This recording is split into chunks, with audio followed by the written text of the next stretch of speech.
Hi, ನಾನು Sandeep from tech in Kannada. ಎಲ್ರಿಗೂ ಇವತ್ತಿನ ಭಾನುವಾರದ ಟೆಕ್ ನ್ಯೂಸ್ಗೆ ಸ್ವಾಗತ. ಪ್ರತಿ ವಾರದಂತೆ ಈ ವಾರನೂ ಕೂಡ ಕೆಲವೊಂದು ಇಂಟ್ರೆಸ್ಟಿಂಗ್ ಟೆಕ್ ನ್ಯೂಸ್ ಎಲ್ಲ ಇದೆ. ಇವತ್ತಿನ ಮೊದಲ ಟೆಕ್ ನ್ಯೂಸ್ ಬಂದ್ಬಿಟ್ಟು ಈ ಫೇಕ್ ನ್ಯೂಸ್ಗಳು ಎಷ್ಟು ಬೇಗ ಸ್ಪ್ರೆಡ್ ಆಗುತ್ತೆ ಅಂತ ಅಂದರೆ ಅದು ಯಾರು ಶುರು ಮಾಡ್ತಾರೆ ಅಂತ ಗೊತ್ತಿಲ್ಲ, ಆಯಿತಾ. ಮೊನ್ನೆ ಅಂತೂ ಈ UPI ಟ್ರಾನ್ಸಾಕ್ಷನ್ ಮೇಲೆ 2,000 ರೂಪಾಯಿ ಮೇಲ್ಪಟ್ಟಂಥ ಎಲ್ಲ UPI ಟ್ರಾನ್ಸಾಕ್ಷನ್ ಮೇಲೆ GST ಹಾಕ್ತಾರೆ ಅನ್ನುವಂಥ ಒಂದು ನ್ಯೂಸು ತುಂಬ ಓಡಾಡ್ತಾ ಇತ್ತು. ಇದೀಗ ಗೌರ್ನಮೆಂಟ್ನವರೇ ಕನ್ಫರ್ಮ್ ಮಾಡಿದ್ದಾರೆ. ಸೊ ಆ ರೀತಿ ಯಾವುದೇ GSTಯನ್ನು ಹಾಕ್ತಾ ಇಲ್ಲ ಅಂತ, ಆಯಿತಾ. ಹೌದು, ಒಂದು ನ್ಯೂಸ್ ಇತ್ತು, 2,000 ರೂಪಾಯಿ ಮೇಲ್ಪಟ್ಟಂಥ ಎಲ್ಲ ಟ್ರಾನ್ಸಾಕ್ಷನ್ ಮೇಲೆ ಒಂದು ಸಣ್ಣ ಮೋಸ್ಟ್ಲಿ 1% ಅಥವಾ 0.5% ಎಷ್ಟೋ ಟ್ರಾನ್ಸಾಕ್ಷನ್ ಚಾರ್ಜಸನ್ನು ಹಾಕ್ತಾರೆ ಗೌರ್ನಮೆಂಟ್ನವರು ಅಂತ ಒಂದು ನ್ಯೂಸ್ ಇತ್ತು ಮುಂಚೆ, ಆಯಿತಾ. ಆ ಟ್ರಾನ್ಸಾಕ್ಷನ್ ಚಾರ್ಜಸ್ ಮೇಲೆ GSTಯನ್ನು ಹಾಕ್ತಾರೆ ಅಂತ ಹೇಳಲಾಗ್ತಾ ಇತ್ತು, ಆಯಿತಾ. ಈಗ 2,000 ರೂಪಾಯಿ ಮೇಲಾದಂಥ ಟ್ರಾನ್ಸಾಕ್ಷನ್ಗೆ ₹1 ಚಾರ್ಜ್ ಮಾಡಿದ್ರೆ ಟ್ರಾನ್ಸಾಕ್ಷನ್ ಚಾರ್ಜ್ನ ಅದಕ್ಕೆ 18% ಅಂತ ಅಂದರೆ 18 ಪೈಸಾ GSTಯನ್ನು ಹಾಕ್ತಾರೆ ಅನ್ನುವಂಥ ಒಂದು ನ್ಯೂಸು ಮುಂಚೆ ಇತ್ತು. ಅದನ್ನು ಅವರು ಇಂಪ್ಲಿಮೆಂಟ್ ಮಾಡಲಿಲ್ಲ. ಸೊ ಸದ್ಯಕ್ಕೆ ತಲೆ ಕೆಡಿಸ್ಕೊಬೇಡಿ, ಯಾವುದೇ GSTಯನ್ನು 2,000 ರೂಪಾಯಿ ಮೇಲ್ಪಟ್ಟಂಥ UPI ಟ್ರಾನ್ಸಾಕ್ಷನ್ ಮೇಲೆ ಗೌರ್ನಮೆಂಟ್ನವ್ರು ಆಗ್ತಾ ಇಲ್ಲ. ಅದೊಂದು ಫೇಕ್ ನ್ಯೂಸ್, ಅದೊಂದು ರೂಮರ್. ಈ ರೀತಿ ನ್ಯೂಸು ಬೇಜಾರು ಓಡಾಡುತ್ತೆ. ಸೊ ತಲೆ ಕೆಡಿಸ್ಕೊಳಕ್ಕೆ ಹೋಗ್ಬೇಡಿ. ಇನ್ನೊಂದು ಫೇಕ್ ನ್ಯೂಸ್ ತುಂಬ ಓಡಾಡ್ತಾ ಇದೆ. ಏನಪ್ಪ ಅಂತ ಅಂದರೆ ಮೇ 1ನೇ ತಾರೀಕಿಂದ GPS ಬೇಸ್ಡ್ ಫಾಸ್ಟ್ಯಾಗ್ ಬಂದ್ಬಿಡುತ್ತೆ, ನಾರ್ಮಲ್ ಫಾಸ್ಟ್ಯಾಗೆಲ್ಲ ಕೆಲಸ ಮಾಡೋದನ್ನು ಸ್ಟಾಪ್ ಮಾಡಿಬಿಡುತ್ತೆ ಅಂತ ತುಂಬ ಜನ, ಈವನ್ ಅಫಿಷಿಯಲ್ ದೊಡ್ಡ ದೊಡ್ಡ ನ್ಯೂಸ್ ಮೀಡಿಯಾಗಳೆಲ್ಲ ಇದನ್ನು ಕವರ್ ಮಾಡಿದ್ವು. ಇದು ಕೂಡ ಒಂದು ಫೇಕ್ ನ್ಯೂಸ್, ಆಯಿತಾ.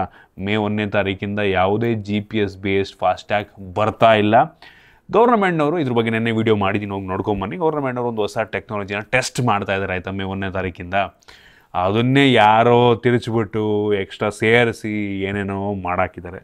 ಸೊ ತಲೆ ಕೆಡಿಸ್ಕೊಬೇಡಿ, ಆಯಿತಾ. 1ನೇ ತಾರೀಕಿಂದ ಮೇ 1ರಿಂದ ಯಾವುದೇ ಇಂಟ್ರಪ್ಷನ್ ಇರಲ್ಲ, ನಾರ್ಮಲ್ ರೀತಿಯಲ್ಲೇ ಫಾಸ್ಟಾಗಿ ಕೆಲಸವನ್ನು ಮಾಡುತ್ತೆ. ಇದನ್ನು ಗೌರ್ನಮೆಂಟ್ನವರೇ ಕನ್ಫರ್ಮ್ ಮಾಡಿದ್ದಾರೆ. ಅವನು ಸರ್ಕ್ಯುಲರ್ ನಾನು ನಿಮಗೆ ತೋರಿಸ್ತಾ ಇದ್ದೀನಿ, ಹೋಗಿ ನೋಡ್ಕೊಂಬಿಡಿಬೇಕಾರೆ. ಇನ್ನು ಮುಂದಿನ ಟೆಕ್ ನ್ಯೂಸ್ ಬಂದ್ಬಿಟ್ಟು ರೀಸೆಂಟಾಗಿ ಬಂದಿರುವಂಥ ಗೂಗಲ್ನವ್ರದ್ದು ಮ್ಯಾಂಡೇಟ್ನ ಪ್ರಕಾರ ನಿಮ್ಮ ಫೋನಲ್ಲಿ ಏನಾದರೂ 3 GB ಅಥವಾ ಅದಕ್ಕಿಂತ ಕಡಿಮೆ ರ್ಯಾಮ್ ಇದ್ದರೆ, ಅಥವಾ 16 GB ಅಥವಾ ಅದಕ್ಕಿಂತ ಕಡಿಮೆ ಸ್ಟೋರೇಜ್ ಇದ್ದರೆ ನಿಮ್ಮ ಫೋನ್ಗೆ Android 15 support ಮಾಡೋದಿಲ್ವಂತೆ.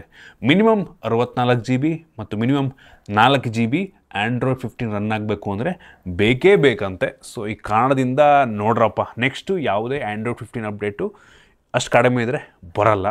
So ನೆಕ್ಸ್ಟಿಂದ mostly ಸ್ಮಾರ್ಟ್ಫೋನ್ಗಳು entry ಲೆವೆಲ್ನಲ್ಲೂ ಕೂಡ ಮಿನಿಮಮ್ 4 GB ಸ್ಟಿಕ್ ಆಗ್ತಾರೆ, ಆಯಿತಾ. ನೆಕ್ಸ್ಟಿಂದ 2 GB 3 GB ರ್ಯಾಮ್ ಇರುವಂಥ ಫೋನ್ಗಳು ಬರೋದೇ ಇಲ್ಲ ನಂಗೆ ಅನ್ನಿಸ್ದಂಗೆ. ಸೊ 5-6 ಸಾವಿರ ರೂಪಾಯಿಗೂ ಸಹ ನಾವು 4 GB 6 GB ರ್ಯಾಮ್ ಹೊಂದಿರುವಂಥ ಫೋನ್ನ ನೋಡಬಹುದು ಅಂತ ಕಾಣುತ್ತೆ. ಒಂದು ಒಳ್ಳೆಯ ವಿಷಯ, ಆಯಿತಾ. ಇನ್ನು ಮುಂದಿನ ಟೆಕ್ ನ್ಯೂಸ್ ಬಂದ್ಬಿಟ್ಟು ಏರ್ಟೆಲ್ನವರು ಬ್ಲಿಂಕಿಟ್ನಲ್ಲಿ ಬರೀ 10 ನಿಮಿಷಕ್ಕೆ ಸಿಮ್ಮನ್ನು ಡೆಲಿವರ್ ಮಾಡೋದಕ್ಕೆ ಶುರು ಮಾಡಿದ್ದಾರೆ. ಇನ್ನೂ ಏನೇನು ಬರುತ್ತೋ ಗೊತ್ತಿಲ್ಲ, ಆಯಿತಾ. ಈ ಕ್ವಿಕ್ ಕಾಮರ್ಸ್ಗಳಂತೂ ಎಷ್ಟು ಬೇಗ ಡೆವಲಪ್ ಆಗ್ತಾ ಇದ್ದಾವೆ ಅಂತ ಅಂದರೆ ಕಸ್ಟಮರ್ ಬೇಸು ಕೂಡ ಅಷ್ಟೇ ಫಾಸ್ಟಾಗಿ ಇನ್ಕ್ರೀಸ್ ಆಗ್ತಾ ಇದೆ. ನಮ್ಮನ್ನೆಲ್ಲರನ್ನೂ ಕೂಡ ತುಂಬ ಸೋಂಬೇರಿಗಳನ್ನಾಗಿ ಮಾಡ್ತಾ ಇದೆ ಅಂತ ಬೇಕಾದ್ರೆ ಅನ್ಬೋದು. ಮುಂಚೆ ಎಲ್ಲ ತರಕಾರಿ ತಗೊಳ್ಳೋದಕ್ಕೆ ಅಟ್ಲೀಸ್ಟ್ ಹೊರಗಡೆ ಅಂಗಡಿಗೆ ಹೋಗ್ತಾ ಇದ್ವು. ಈಗ ಏನು ಬೇಕು ಹೇಳಿ 10 ನಿಮಿಷಕ್ಕೆ ಮನೆಗೆ ಬರುತ್ತೆ, ಆಯಿತಾ. ನೆಕ್ಸ್ಟು ಅಮೆಝಾನು ಫ್ಲಿಪ್ಕಾರ್ಟ್ನು ಕೂಡ ಇವರೇ ರೀಪ್ಲೇಸ್ ಮಾಡಿಬಿಡ್ತಾರ ಅನ್ನೋ ಲೆವೆಲಿಗೆ ಹೋಗ್ತಾ ಇದೆ. ನೋಡೋಣ ಏನಾಗುತ್ತೆ ಅಂತ. ಇನ್ನು ಮುಂದಿನ ಟೆಕ್ ನ್ಯೂಸ್ ಬಂದ್ಬಿಟ್ಟು ನೆಕ್ಸ್ಟ್ ಲಾಂಚ್ ಲಾಂಚ್ ಆಗುವಂಥ iPhone 18ನ ಪ್ರೈಸ್ ಸ್ವಲ್ಪ ಜಾಸ್ತಿ ಇರುತ್ತಂತೆ. ಏನಕ್ಕೆ ಅಂದರೆ TSMC ಅವರು 2 ನ್ಯಾನೋಮೀಟರ್ನ ಪ್ರೊಸೆಸರ್ನ ತೊಗೊಂಬರ್ತಾರಂತಷ್ಟರಲ್ಲಿ.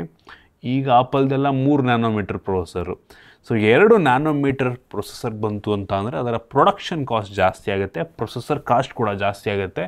ಅಷ್ಟೇ ಪವರ್ಫುಲ್ ಆಗಿರುವಂಥ ಪ್ರೊಸೆಸರ್ ಕೂಡ ಅದಾಗಿರುತ್ತೆ, ಆಯಿತಾ. ಸೊ ನೋಡೋಣ, ಕಾಸ್ಟು ಜಾಸ್ತಿ ಆಗ್ಬೋದು ನೆಕ್ಸ್ಟಿಂದ iPhone 18 ಆದಮೇಲೆ ಅಂತ. ಈವನ್ ಆ್ಯಂಡ್ರಾಯ್ಡ್ದು ಆಗ್ಬೋದು. ಐಫೋನಿಗೆ ಬಂತು ಅಂತ ಅಂದರೆ ಆಬ್ವಿಯಸ್ಲಿ ಸ್ನ್ಯಾಪ್ಡ್ರ್ಯಾಗನ್ ಮೀಡಿಯಾಟೆಕ್ ಪ್ರೊಸೆಸರ್ಗಳು ಕೂಡ 2 ನ್ಯಾನೋಮೀಟ್ರಿಗೆ ಬರ್ಬೋದೇನೋ. ಆಗಲೂ ಆ್ಯಂಡ್ರಾಯ್ಡ್ ಫೋನ್ಗಳ ಪ್ರೈಸ್ ಕೂಡ ಜಾಸ್ತಿ ಆಗ್ಬೋದೇನೋ, ನೋಡೋಣ ಒಟ್ಟಿಗೆ. ಇನ್ನು ಮುಂದಿನ ಟೆಕ್ ನ್ಯೂಸ್ ಬಂದ್ಬಿಟ್ಟು ಎನ್ವಿಡಿಯಾದವರು ನಮ್ಮ ದೇಶದಲ್ಲಿ RTX 5060 ಮತ್ತು RTX 5060 Ti ಈ ಎರಡನ್ನೂ ಕೂಡ ಲಾಂಚ್ ಮಾಡಿದ್ದಾರೆ. ಸೊ ಏಸೂಸು, ಡೆಲ್ಲು, ಗಿಗಾಬೈಟ್ ಈ ರೀತಿ ಕೆಲವೊಂದು ಲ್ಯಾಪ್ಟಾಪ್ಗಳಲ್ಲಿ ಮತ್ತು ಈವನ್ GPU ಮ್ಯಾನುಫ್ಯಾಕ್ಚರ್ ಮಾಡೋರು ಕೂಡ ಲಾಂಚ್ ಮಾಡ್ತಾರೆ ಇನ್ನು ಕೆಲವು ದಿನಗಳಲ್ಲಿ. ಇದರ ಪ್ರೈಸ್ ಆ್ಯಕ್ಚುಲಿ ತುಂಬ ಜಾಸ್ತಿನೇ ಇದೆ. ನಾನು ಅಂದ್ಕೊಂಡಿದ್ದು ತುಂಬ ಕಡಿಮೆಗೆ ಲಾಂಚ್ ಆಗುತ್ತೆ ಅಂತ. ಈ RTX 5060 ಏನಿದೆ ಇದು 33,000 ರೂಪಾಯಿಗೆ ಲಾಂಚ್ ಆಗುತ್ತಂತೆ. 33,000 ರೂಪಾಯಿ ಅಂದರೆ ಕಡಿಮೆ ಅಲ್ಲವೇ ಅಲ್ಲ, ಆಯಿತಾ. ಸೊ ಇದು RTX 50 ಸೀರೀಸ್ನಲ್ಲಿ ಸದ್ಯಕ್ಕೆ ಮೋಸ್ಟ್ ಅಫೋರ್ಡಬಲ್. 33,000 ರೂಪಾಯಿ ಕೊಡಬೇಕಲ್ಲ ಅವರು. ಮುಂಚೆ ಎಲ್ಲ ಈ RTX 2060 ಎಲ್ಲ ಬಂದಾಗ ಹತ್ರ 15-20,000 ರೂಪಾಯಿಗೆ ಸಿಗ್ತಾಯಿತ್ತು RTX ಕಾರ್ಡ್ಗಳು. ಬಟ್ ಈಗ 33,000 ರೂಪಾಯಿ, ಹೆವಿ ಜಾಸ್ತಿ ಆಯಿತು. ಅಷ್ಟೇ ಪವರ್ಫುಲ್ ಆಗಿರುವಂಥ ಗ್ರಾಫಿಕ್ ಕಾರ್ಡ್ ಕೂಡ ಹೌದು. ಇನ್ನು RTX 5060 Ti ಬಂದುಬಿಟ್ಟು 42,000 ರೂಪಾಯಿ ಇರುತ್ತಂತೆ. ಏನು ಗುರು, ಈ ಲೆವೆಲ್ ಎಕ್ಸ್ಪೆನ್ಸಿವಾ?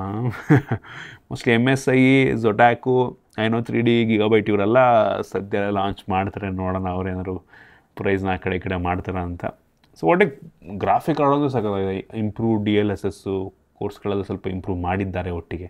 ಇನ್ನು ಮುಂದಿನ ಟೆಕ್ನಿಕ್ಸ್ ಬಂದ್ಬಿಟ್ಟು ಚೈನಾದಲ್ಲಿ ಇದೇ ಮೊದಲ ಬಾರಿಗೆ ಒಂದು ರೋಬೋಟ್, ಹ್ಯೂಮನಾಯ್ಡ್ ರೋಬೋಟ್ 21 ಕಿಲೋಮೀಟ್ರಿಂದು ಮ್ಯಾರಥಾನ್ ರನ್ ಮಾಡಿದೆ. ಇದು ಸೆಮಿ ಅಂದರೆ ಹಾಫ್ ಮ್ಯಾರಥಾನ್ ಅಂತೆ. ಸೊ ಅದರ ವಿಡಿಯೋ ಕೂಡ ನಾನು ನಿಮಗೆ ತೋರಿಸ್ತಾ ಇದ್ದೀನಿ, ಇಂಟ್ರೆಸ್ಟಿಂಗು. ನೆಕ್ಸ್ಟು ನಾವು ಈ ರೋಬೋಟ್ ಜೊತೆಗೂ ಕೂಡ ಕಾಂಪಿಟೇಷನ್. ನೆಕ್ಸ್ಟ್ ಒಲಿಂಪಿಕ್ಸಲ್ಲೂ ಸಹ ರೋಬೋಟ್ಗಳನ್ನ ದೇಶಗಳು ಕಳಿಸ್ತವೆ ಅಂತ ಕಾಣುತ್ತೆ ಇದನ್ನೆಲ್ಲ ನೋಡಿದ್ರೆ. ನೆಕ್ಸ್ಟ್ ಒಂದು ಹೊಸ ಒಲಿಂಪಿಕ್ಸ್ ಬರ್ಬೋದು, ಆಯಿತಾ. ಒಂದು ಕಡೆ ಮನುಷ್ಯ ಕೈ ಇಟ್ಕೋತಿರೋದು, ಇನ್ನೊಂದು ಕಡೆ ರೋಬೋಟ್ ಕೈ ಇಟ್ಕೋತಿರೋದು. ಸೊ ಒಂದು ಲೋಗೋ ಮಾಡ್ತಾರೆ ಅದನ್ನೇ.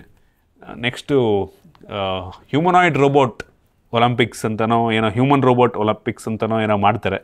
ಸೊ ರೋಬೋಟ್ಗಳ ಜೊತೆ ನಾವು ಕಾಂಪೀಟ್ ಮಾಡಬೇಕು, ಕತೆ ಗುರು. ಇನ್ನು ಮುಂದಿನ ಟೆಕ್ ನ್ಯೂಸ್ ಬಂದುಬಿಟ್ಟು ಫೋನ್ಪೇನವರು IPO ಹೋಗ್ತಾ ಇದ್ದಾರೆ, ನಿಮ್ಗೆಲ್ರಿಗೂ ಗೊತ್ತಿರ್ಬೋದು.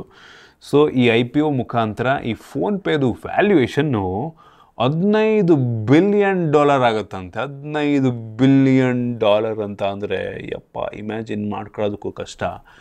ಅಪ್ರಾಕ್ಸಿಮೇಟ್ಲಿ 1,20,000 ಕೋಟಿ ವ್ಯಾಲ್ಯೂಯೇಷನ್ನು. ಯಪ್ಪ ದೇವ್ರೆ, ಒಂದು ಸ್ಟಾರ್ಟಪ್ ರೀತಿ ಶುರುವಾದಂಥ ಈ ಕಂಪ್ನಿ, ಅದನ್ನು ಫ್ಲಿಪ್ಕಾರ್ಟ್ನವರು ಅಕ್ವೈರ್ ಮಾಡ್ಕೋತಾರೆ. ಆಮೇಲೆ ಅದನ್ನು ವಾಲ್ಮಾರ್ಟು, ಅಮೆರಿಕಾ ದೇಶದ ವಾಲ್ಮಾರ್ಟು ಅಕ್ವೈರ್ ಮಾಡ್ಕೊಳ್ಳುತ್ತೆ. ನೋಡೋಕೆ ಹೋದ್ರೆ ನಮ್ಮ ದೇಶದ್ದೇ ಎಲ್ಲ company. But I think 50-60% share ಅವ್ರದ್ದೇ ಇದೆ ವಾಲ್ಮಾರ್ಟ್ ಅಮೆರಿಕಾದು. ಇನ್ನು ಮುಂದಿನ ಟೆಕ್ನಿಕ್ಸ್ ಬಂದ್ಬಿಟ್ಟು, ಸೊ ಅಮೇರಿಕಾದಲ್ಲಿ ಈ ಡೀಪ್ ಸೀಕನ್ನು ಬ್ಯಾನ್ ಮಾಡೋ ಸಾಧ್ಯತೆಗಳು ಸ್ವಲ್ಪ ಜಾಸ್ತಿ ಆಗ್ತಾಯಿದೆ. ಸೊ ರೀಸೆಂಟಾಗಿ ಚೈನಾ ಮತ್ತು ಅವರ ನಡುವೆ ನಡೀತಾ ಇರುವಂಥ ಕೋಲ್ಡ್ ವಾರಿಗೆ ಒಂದು ರೀತಿ ಡೈರೆಕ್ಟ್ ವಾರ್ ರೀತಿ ಆಗಿಬಿಟ್ಟಿದೆ. ಇವರು ಟ್ಯಾರಿಫ್ ಹಾಕ್ತಾರೆ, ಅವ್ರು ಇನ್ನೊಂದು ಸ್ವಲ್ಪ ಜಾಸ್ತಿ ಆಗ್ತಾರೆ. ಸೊ ಅದು ಜಗತ್ತಿನ ಬೇರೆ ಕಡೆಗೆಲ್ಲ ಸ್ವಲ್ಪ ಇಂಪ್ಯಾಕ್ಟ್ ಆಗ್ತಾಯಿದೆ. ಸ್ಟಾಕ್ ಮಾರ್ಕೆಟ್ ಹೆವಿ ಫ್ಲಕ್ಚುಯೇಷನ್ ಆಗ್ತಾಯಿದೆ. ಒಟ್ಟಿನಲ್ಲಿ ಅಮೇರಿಕಾ ಈ ಡೀಪ್ ಸೀಕನ್ನು ಬ್ಯಾನ್ ಮಾಡೋ ಸಾಧ್ಯತೆ ಸ್ವಲ್ಪ ಜಾಸ್ತಿನೇ ಇದೆ, ಆಯಿತಾ. ನಮ್ಮ ದೇಶದಲ್ಲೂ ಆಗುತ್ತೆ, ನೋಡ್ತಾರೆ ಸ್ವಲ್ಪ ದಿನ. ಚೈನಾದ ಏನೂ ಬಿಡಲ್ಲ. ಇನ್ನು ಮುಂದಿನ ಮತ್ತು ಕೊನೆಯ ಟೆಕ್ ನ್ಯೂಸ್ ಬಂದ್ಬಿಟ್ಟು, ಆಪಲ್ನವರು ನೆಕ್ಸ್ಟು iPhone 18 ಅಷ್ಟರಲ್ಲಿ ಒಂದು ಫೋಲ್ಡನ್ನು ತೊಗೊಂಬರ್ತಾರಂತೆ. ಸೊ ಆ ಫೋಲ್ಡಲ್ಲಿ ಸ್ಯಾಮ್ಸಂಗ್ ಡಿಸ್ಪ್ಲೇಯನ್ನು ಯೂಸ್ ಮಾಡ್ತಾರಂತೆ. ಏನಕ್ಕೆ ಅಂದರೆ ಈ ಸ್ಯಾಮ್ಸಂಗ್ ಅವರು ಏನು ಫೋಲ್ಡಬಲ್ ಫೋನ್ಗಳಲ್ಲಿ ಗ್ರೀಸ್ ಬರುತ್ತೆ ಗೊತ್ತಾ, ಅಂದರೆ ಮಧ್ಯ ಏನು ಒಂದು ರೀತಿ ಈ ಫೋಲ್ಡ್ ಆಗೋ ಇದರಲ್ಲಿ ಒಂದು ಲೈನ್ ಯೂಸ್ ಮಾಡ್ತಾ ಲೈನ್ ಜಾಸ್ತಿ ಆಗ್ತಾ ಹೋಗುತ್ತೆ, ಕಾಣಕ್ಕೆ ಶುರುವಾಗುತ್ತೆ ಒಂದು ಕ್ರೀಸ್ ಅದು, ಆಯಿತಾ. ಅದನ್ನು ಬರೆದಿರೋ ರೀತಿ ಏನೋ ಒಂದು ಹೊಸ ರೀತಿ ಡಿಸ್ಪ್ಲೇನ ತೊಗೊಂಬಂದಿದ್ದಾರಂತೆ. ಸೊ ಈ ಕಾರಣಕ್ಕೆ ಆಪಲ್ನವರು ಸ್ಯಾಮ್ಸಂಗ್ ಡಿಸ್ಪ್ಲೇನೇ ಯೂಸ್ ಮಾಡ್ತಾರಂತೆ. ನೋಡೋಣ, ಸ್ಯಾಮ್ಸಂಗ್ ಅವ್ರು ರೀಸೆಂಟಾಗಿ ಲಾಂಚ್ ಮಾಡಿರೋ ಫೋನ್ಗಳಲ್ಲೇ ಆ ರೀತಿ ಕ್ರೀಸಲ್ಲಿ ಕಾಣುತ್ತೆ ಲೈಟಾಗಿ. ಇನ್ನು ನೆಕ್ಸ್ಟ್ 2 ವರ್ಷದಲ್ಲಿ ಇನ್ನೂ ಯಾವ ಲೆವೆಲಿಗೆ ಇಂಪ್ಲಿಮೆಂಟ್ ಆಗುತ್ತೋ ನೋಡಬೇಕು. ಸೊ ಇಷ್ಟು ಇವತ್ತಿನ ಟೆಕ್ ನ್ಯೂಸ್. ಐ ಹೋಪ್ ನಿಮಗೆ ಇವತ್ತಿನ ಟೆಕ್ ನ್ಯೂಸಲ್ಲಿ ಕೆಲವೊಂದು ಹೊಸ ವಿಷಯ ತಿಳೋಕ್ಕೆ ಸಿಕ್ಕಿದೆ ಅಂತ ಅನ್ಕೋತೀನಿ. ಇಷ್ಟ ಆಗಿದ್ದರೆ ಲೈಕ್ ಮಾಡಿ, ಶೇರ್ ಮಾಡಿ. ಇದೇ ರೀತಿ ನಮ್ಮ ಬೇರೆ ವಿಡಿಯೋಗಳಿಗೆ ನಮ್ಮ tech in Kannada YouTube channel subscribe ಮಾಡ್ಕೊಂಡಿಲ್ಲ ಅಂದರೆ ಈಗಲೇ ಸಬ್ಸ್ಕ್ರೈಬ್ ಮಾಡ್ಕೊಳ್ಳಿ ಮತ್ತು ಬೆಲ್ ಐಕನ್ ಕೂಡ ಕ್ಲಿಕ್ ಮಾಡ್ಬೋದು. ಸಿಗೋಣ ಮತ್ತೆ ಮುಂದಿನ ವಿಡಿಯೋದಲ್ಲಿ.